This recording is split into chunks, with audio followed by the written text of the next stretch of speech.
Hey all, here OS Reviews. Today we're taking a closer look at the COUMI ANC-860. As the name implies, these are active noise cancelling true wireless buds, which are also budget oriented and sell for under 60 bucks. Sometimes goes on sale for as low as 50, I've seen it, so very affordable compared to other ANC TWS style buds, which can typically sell by brands like Apple, Sony, Sennheiser for $200, $300. This is just a fraction of the price, and in addition to active noise cancelling, it also supports transparency mode, so you can think of that as reverse ANC. It will amplify the noise around you, so you don't have to remove these from your ears to have a conversation with someone. They claim to cancel out up to 28 decibels of sound, which is decent, but it's not going to be to the same extent as, say, the Pamu Quiets and some of the flagship ANC brands like Sony's, which can get around 30 or 40 decibels, but overall it does make a difference when you have it turn on versus turn off.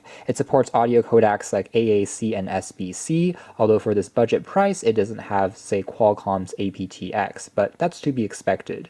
It is IPX7 rated, so it is fully waterproof though, so you can use it in the rain, when it's showering, going to the gym, and it will still survive. As far as the battery life is concerned, it's also not bad. Even with ANC turned on, you'll be getting around 5.5 hours of battery life, and with it turned off, it will last for upwards of 7 to 8 hours. And then with the battery case, you can get 30 hours with ANC and 41 hours with ANC turned off. Lastly, I'll mention that it has 12.5mm drivers, which are also larger than average. Typically, we see around 6 to 7mm on smaller buds.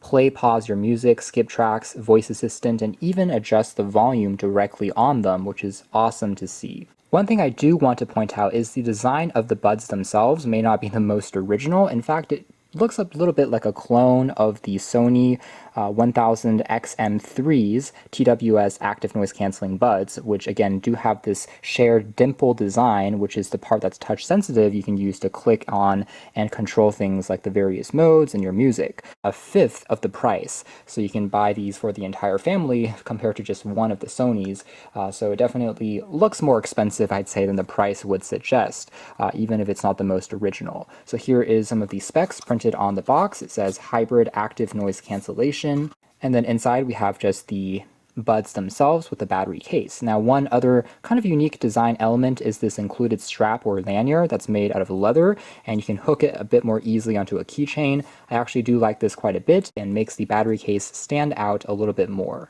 Now we have some specs on the back, and then we have just the Type-C port for charging, and then the lid here is magnetic. Will wake up once you remove them from the case itself. And we can pop them out. They are held into place magnetically, so they can stay in place with a satisfying click. And of course, there are LED lights which will glow to indicate their status, in addition to one on the case itself that will also flash when the buds themselves are charging up.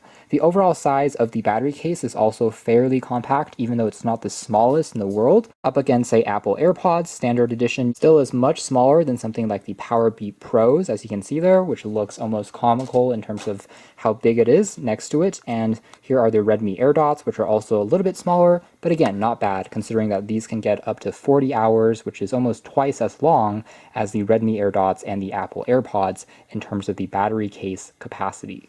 The entire body is constructed out of a polycarbonate plastic, but doesn't really creak or cringe, and then this dimple area, again, is touch sensitive. I found it to be pretty responsive for going through the various modes, and then this is what it looks like on the back. It has kind of an interesting shape because it's kind of similar to the Apple AirPods and how it's pointed sideways, but at the same time, unlike AirPods, which are semi-open and don't have as good of a seal, these still have a regular silicone in your tip.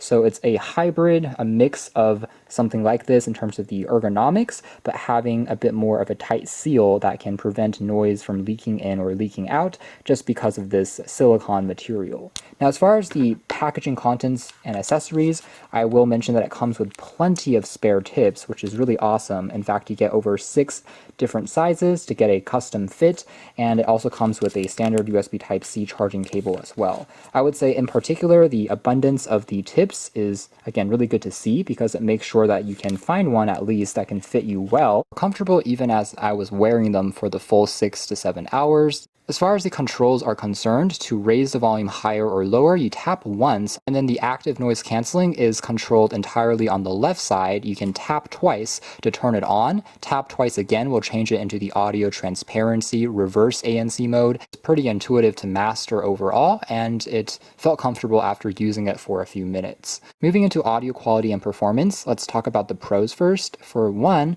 the sound quality is better than the $50 to $60 price would suggest. You get very clean sound overall without much hints of distortion or static in the background. It is very clean, and also mids and trebles do have plenty of detail. So if you're listening to an instrumental or a vocal from a singer acoustically, it sounds quite impressive. And there's also a good mix of bass as well. I wouldn't say it's overpowering or the most bass heavy pair of buds that I've ever tried, but certainly does have a bit of a punch as those beats can hit for genres like pop music, rock music, so on and so forth. As far as the active noise cancellation is concerned, again, it does make a difference when you turn it on versus off. It does reduce background noises like fans and lower frequency sounds. Also, if you're in a car, the engine sounds, and also on flights and trains, it does make a bit of a difference. However, for higher frequency sounds like humans' voices don't get canceled out quite as much. So compared to more expensive ANC buds like say the Pamu Quiets or say the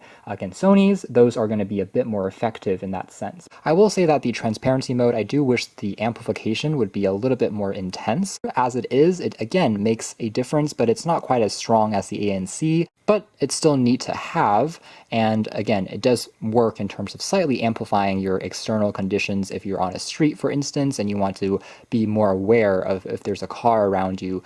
Now, the audio latency is also pretty good, I would say. It's about average for Bluetooth 5.0 buds these days. Good enough for watching YouTube clips, for watching some TV shows on Netflix. Of course, for music listening and for podcasts, it also does great. Connectivity was pretty stable for the most part. One thing I will say though is it doesn't have a dedicated, say, gaming mode. So that's more or less it as far as our hands-on review of the COUMI ANC-860 active noise cancelling wireless buds. Overall, this shows a few things. First of all, the active noise cancellation is slowly trickling down to even more affordable wireless buds, which is great to see. Holistically, I'd say that these are one of the best value pairs of wireless buds that I've seen yet, just because of the sheer number of features that it delivers and also offering, again, decent enough sound, I'd say, to get you by. You can check out more details if you're interested. That's been the COUMI ANC-860.